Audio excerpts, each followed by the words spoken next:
The alarming rise of auto thefts in this country is having a direct impact on insurance costs, even for those who don't have their car stolen. CTV's Jeremie Charron is joining us now from Ottawa with more on this. Jeremie, good morning. What's going on here?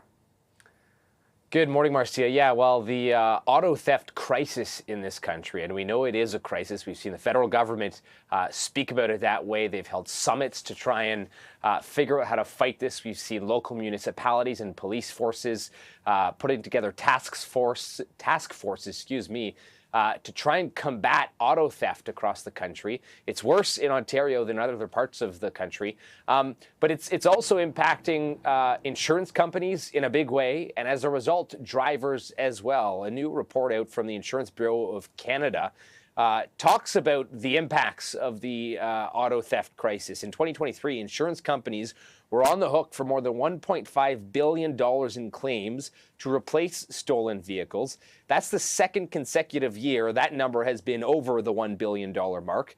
It's a 254% increase from 2018.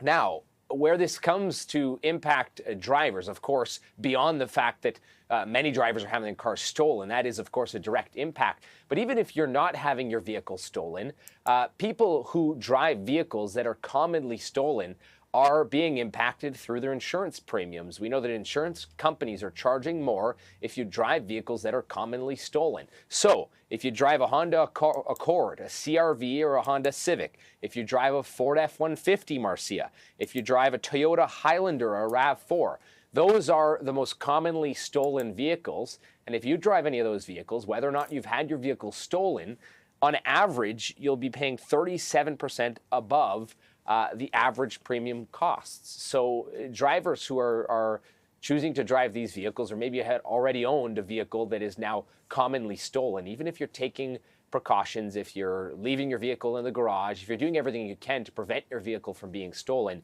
you could still be on the hook by paying higher insurance premiums because your car is so commonly stolen. Yikes, and there's nothing consumers can do about this? Not at this point. We know now, Marcia, that anybody who's updated a policy recently, there are things you can do to try and reduce your insurance premiums a little bit. Insurance companies have started asking questions like whether or not you have a security system in your vehicle, a tracking system in your vehicle, beyond the systems that come with most vehicles nowadays. If you're putting on certain aftermarket security systems, if you use a club to lock your steering wheel, these are measures that insurance companies are now inquiring about to whether or not you're taking those precautionary measures, and surely they can impact your premiums slightly. But it's not enough to mitigate the costs. We're talking about, as we said, $1.5 billion last year that insurance companies spent to replace stolen vehicles. And so those costs have to be paid for somehow.